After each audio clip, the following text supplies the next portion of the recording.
সারাদিনে আর কোনো আমল করতে পারি আর না পারি, নফল আমল হিসাবে এই আমলটা সজ্ঞানে বিশেষ কোনো বিপদ আপদ মুসিবত না হলে আমি আলহামদুলিল্লাহ এই আমলটা কখনো ছাড়ি না, প্রতিদিন করে আলহামদুলিল্লাহ। আজকেও শুরুতেও এই আমলটা আমি করে নিয়েছি। আপনারা সবাই আমলটা করবেন তো ইনশাআল্লাহ। নিজের কোষের ভিতরে 3 বার পড়ে ফু দিয়ে এরপর সেটাকে পুরো শরীরের মধ্যে মুছে ফেলবেন।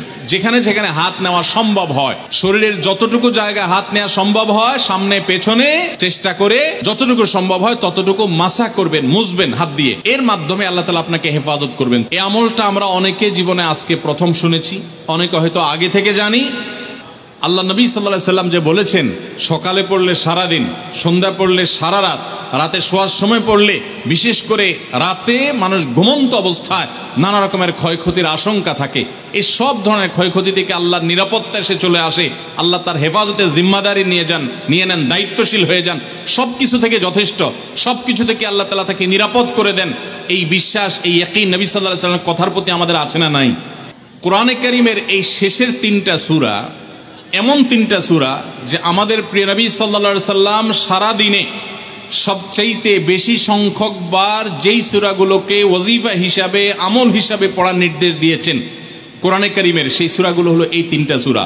এই 3টা সূরা দিনে এবং রাতে যত বেশি সংখ্যক বার পাঠ করতে হয়, অন্য কোনো সূরা, এমনকি অন্য কোনো দোয়া এত বেশি সংখ্যক বার পাঠের নির্দেশ কোরআনে অথবা হাদিসে কোথাও দেওয়া হয় নাই। তাহলে এই 3টা সূরার মর্যাদা, এর কি মর্তবা, এর কি বৈশিষ্ট্য, এর কি মাহাত্ম্য আছে সেটা বুঝবার জন্য আর কিছুর প্রয়োজন নাই। এই একটি কথা যথেষ্ট যে দিন এবং রাত 24 ঘন্টার ভেতরে কোরআনে কারীমের এই শেষ 3টা সূরা, সূরা ইখলাস, সূরা ফালাক, সূরা নাস, এগুলোকে যত বেশি সংখ্যক বার নবী সাল্লাল্লাহু আলাইহি সাল্লাম পড়ার নির্দেশ দিয়েছেন, তিনি নিজে পাঠ করতেন, এত বেশি সংখ্যক বার অন্য আর কোনো দোয়া, আর কোনো সূরা, আর কোনো আয়াত, আর কোনো কিছু পাঠ করার নির্দেশ আমাদেরকে কোরআন হাদিস দেয় নাই। এখান থেকে এই 3টার সূরা যে আল্লাহর কাছে কত গুরুত্বপূর্ণ, নবী সাল্লাল্লাহু আলাইহি সাল্লামের কাছে কত গুরুত্বপূর্ণ, যে রিপিটেডলি এত বেশি সংখ্যক বার পাঠ করার নির্দেশ দেওয়া হয়েছে, এটা পরিষ্কারভাবে বোঝা যায় কি যায় না বলেন? সময় তো ভাইরা আমার, সূরা ইখলাস, সূরা ফালাক, সূরা নাস, এই 3 সূরা দিন এবং রাত সব মিলিয়ে আমাদের প্রিয় নবী সাল্লাল্লাহু আলাইহি ওয়াসাল্লাম 3 জায়গায় তিনি 3 সময় এই সূরাগুলো পাঠ করতেন। একটা হলো সকাল এবং সন্ধ্যায়। সকাল এবং সন্ধ্যায় নবী করিম সাল্লাল্লাহু আলাইহি সাল্লাম 3 কুল পড়তেন। এটাকে সংক্ষেপে বলা হয় 3 কুল। যেহেতু 3 সূরা শুরুতে কুল শব্দটা আছে, এই জন্য সংক্ষেপে বলা হয় 3 কুল। এই 3 কুল ইখলাস, ফালাক, নাস, এই শেষের 3টা সূরা কোরআনের, এই 3টা সূরাকে আমাদের প্রিয় নবী সাল্লাল্লাহু আলাইহি সাল্লাম সকাল সন্ধ্যায় পড়তেন। একটা টাইম পাইলাম, কোন টাইমে পড়তেন? সকাল এবং সন্ধ্যায়। সকাল এবং সন্ধ্যার পাশাপাশি তিনি রাতে ঘুমানোর আগে আবার পড়তেন। তাহলে 2টা টাইম পাইলাম। আরেকটা টাইম হলো 5 ওয়াক্ত নামাজের পরেও তিনি পাঠ করতেন। তাহলে কয় টাইম হলো? 3 টাইম। 3 কুল পড়তে হয় প্রতিদিন, রাত পুরা 24 ঘন্টার মধ্যে কয় টাইম? 3 কুল 3 সময়ে পড়তে হয়। সকাল এবং সন্ধ্যা এবং রাত এই সময়গুলোতে পড়তে হয় প্রত্যেকটা 3 বার করে। 3 বার পড়লে কি লাভ হয়? নবী করিম সাল্লাল্লাহু আলাইহি সাল্লামের পরিষ্কার হাদিস রয়েছে, যদি কেউ সকালে 3 কুল 3 বার করে পাঠ করে, সূরা ইখলাস 3 বার, সূরা ফালাক 3 বার, সূরা নাস 3 বার যদি কেউ পাঠ করে, সন্ধ্যার আগ পর্যন্ত সারা দিনের জন্য ওই পাঠকারী ব্যক্তি আল্লাহ তাআলার জিম্মায়, আল্লাহর হেফাজতে, আল্লাহর নিরাপত্তায় সে চলে যায়। যত প্রকার অনিষ্ট আছে, ক্ষতি আছে, দৃশ্যমান ক্ষতি, অদৃশ্যমান ক্ষতি, সব ধরনের ক্ষয়ক্ষতি থেকে এবং আকস্মিক বিপদ থেকে, মুসিবত থেকে আল্লাহ রাব্বুল আলামিন ওই ব্যক্তিকে হেফাজত করেন, যে ব্যক্তি ইয়াকিনের সাথে, ঈমানের সাথে, দৃঢ়তার সাথে আল্লাহ তাআলার কাছে প্রার্থনা করে এই সূরাটা সকালে 3 বার পাঠ করে। একইভাবে যে ব্যক্তি সন্ধ্যায় পাঠ করে, মাগরিবের আগে বা পরে, আসরের পর থেকে নিয়ে মাগরিবের আগে কিংবা এশার আগ পর্যন্ত পুরো সময়ের ভিতরে যদি কেউ এই 3 কুল 3 বার পাঠ করে, তো সারা রাত জুড়ে ওই ব্যক্তি, এই পাঠকারী ব্যক্তি আল্লাহ রাব্বুল আলামিনের নিরাপত্তায় প্রবেশ করে যায়। একইভাবে আমাদের প্রিয় নবী সাল্লাল্লাহু আলাইহি সাল্লাম প্রত্যেক 5 ওয়াক্ত নামাজের প্রত্যেক ওয়াক্তের পর এই 3 কুল পাঠ করতেন একবার একবার। কয়বার? একবার সূরা ইখলাস, একবার সূরা ফালাক, আর একবার সূরা নাস। তাইলে মোট দিন এবং রাতে কয় জায়গায় কয় টাইমে এই সূরাগুলো পাঠ করতে হয়? 3 টাইম। একটা হলো সকাল সন্ধ্যায়, আরেকটা হলো রাতে শোয়ার আগে, আরেকটা হলো 5 ওয়াক্ত নামাজের 5 ওয়াক্ত নামাজের পরে একবার করে, একবার সূরা ইখলাস, একবার সূরা ফালাক, একবার সূরা নাস। ফজরের পরে, আবার যোহরের পরে, আবার আসরের পরে, আবার মাগরিবের পরে, আবার এশারের পরে। তাহলে দিন এবং রাত 24 ঘন্টায় এই 3 কুল কত বেশি গুরুত্বপূর্ণ হলে কোরআনের অন্য কোনো সূরা, অন্য কোনো আয়াত এত বেশি জায়গায়, এত বিভিন্ন জায়গায়, বিভিন্ন সময় নবী সাল্লাল্লাহু আলাইহি সাল্লাম এত সংখ্যকবার আমাদেরকে পাঠের নির্দেশ দেন নাই। এখান থেকে বোঝা যায় এই সূরাগুলো কত গুরুত্বপূর্ণ, কত প্রয়োজনীয় এবং কত ফজিলত এবং মর্যাদাপূর্ণ। ভাইরা আমার, দিন এবং রাত 24 ঘন্টার ভিতরে 3 সময় এই সূরাগুলো মোট কতবার পাঠ করা হয়? আসুন আমরা হিসাব করি। সকাল, সন্ধ্যা এবং রাতে 3 বার করে যদি পাঠ করা হয় তাহলে কয়বার হলো? 9 বার করে।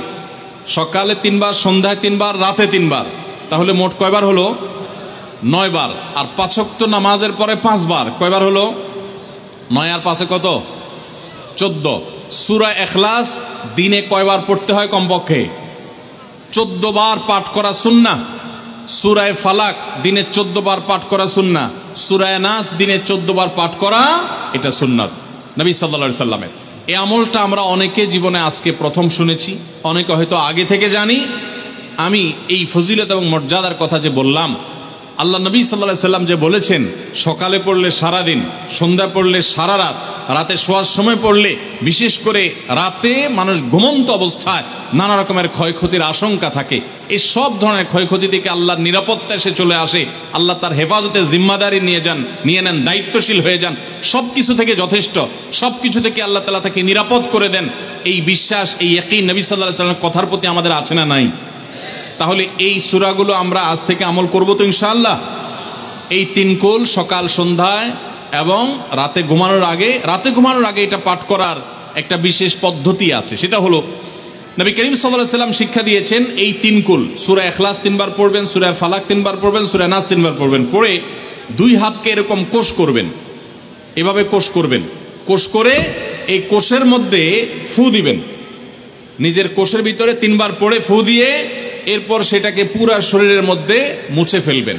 যেখানে যেখানে হাত নেওয়া সম্ভব হয়, শরীরের যতটুকু জায়গায় হাত নেওয়া সম্ভব হয়, সামনে পেছনে চেষ্টা করে যতটুকু সম্ভব হয় ততটুকু মাসা করবেন, মুছবেন হাত দিয়ে।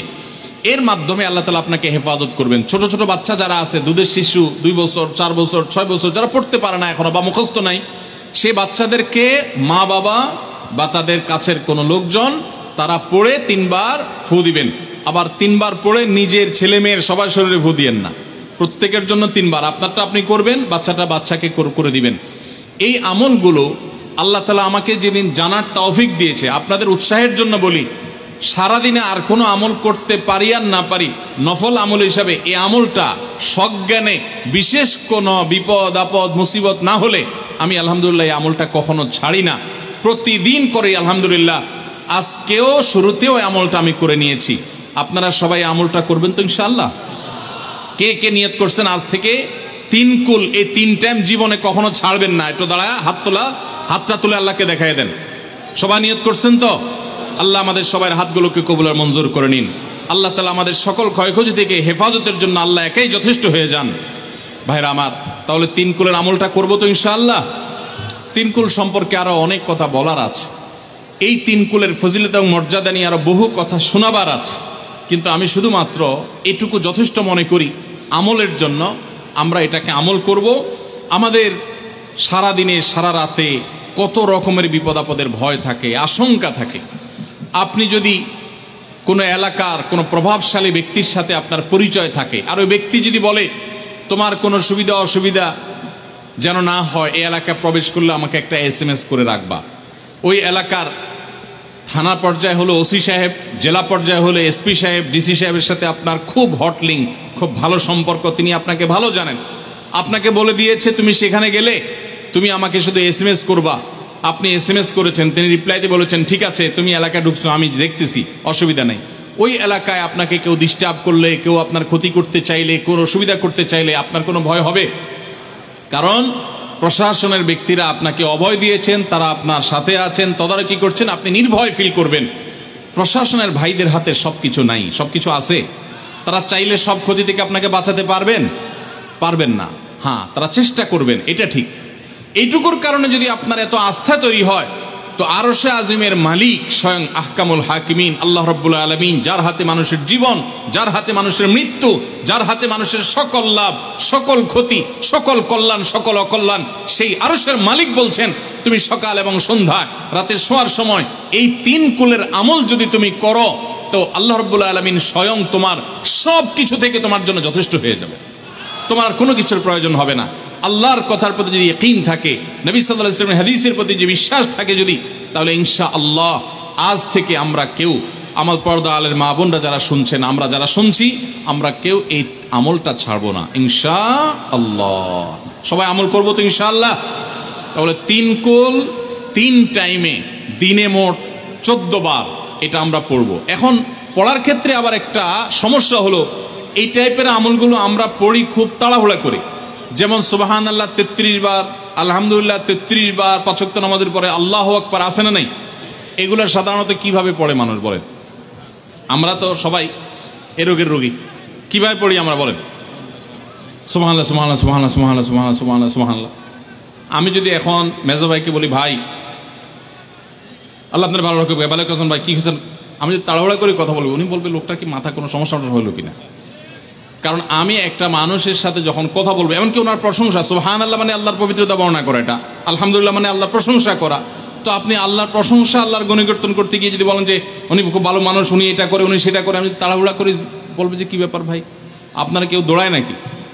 তো আপনি সুবহানাল্লাহ আলহামদুলিল্লাহ যদি তাড়াহুড়া করে পড়েন, তো এই সুবহানাল্লাহ আলহামদুলিল্লাহ যে মর্যাদা আপনার পাওয়ার কথা, তাড়াহুড়ার কারণে সেই মর্যাদা পাবেন না। মহব্বতের সাথে পড়বেন, অর্থ বুঝে, সুবহানাল্লাহ সুবহানাল্লাহ সুবহানাল্লাহ আলহামদুলিল্লাহ আলহামদুলিল্লাহ। কোয়ালিটি মেনটেন করবেন। দেখেন, আমাদের মুসলমানদের, গোটা দুনিয়া জুড়ে মুসলমানদের একটা বড় ত্রুটি হলো যে আমরা আজকাল কোনো কাজে, সেটা দুনিয়ার কাজ হোক আর আখিরাতের কাজ হোক, সব কাজেই আমরা তাড়াহুড়া করে কোয়ালিটিটা নষ্ট করে ফেলি, আমরা কোয়ালিটিটা ঠিক রাখি না। আমার আফসোস লাগে অমুসলিম প্রধান দেশগুলোতে যখন যাই বা তাদেরকে যখন দেখি যে তারা কাজের মধ্যে কোয়ালিটিটা ঠিক রাখে, যেটাই করে কোয়ালিটি ঠিক রাখে, অথচ এই নির্দেশ আমাদেরকে আমাদের রাসূল দিয়েছেন, ইন্নাল্লাহা ইউহিব্বু ইযা আমিলা আহাদুকুম আমালান আইয়ুতকানাহু। আল্লাহ পছন্দ করেন বান্দা যেই কোনো কাজ করুক, আমালান আই আমালিন, যেই কোনো কাজ করুক, সেটা দুনিয়ার কাজ হোক, সেটা আখিরাতের কাজ হোক, সুদৃঢ়ভাবে করবে, সুন্দরভাবে করবে, উত্তম রূপে করবে, এটা আল্লাহ তাআলা পছন্দ করেন। আর আজকাল আমাদের অবস্থা কি? আমাদের অবস্থা হলো যে আমরা তাড়াহুড়া করি। ভাইরা আমার, এই তাড়াহুড়া করে কোয়ালিটি নষ্ট করা যাবে না, বরং 3 কুল যতবার যেখানে পড়তে বলা হয়েছে মহব্বতের সাথে আস্তে আস্তে পাঠ করবেন। আল্লাহ আমাদের সবাইকে আমলের তৌফিক দান করবেন, আমিন।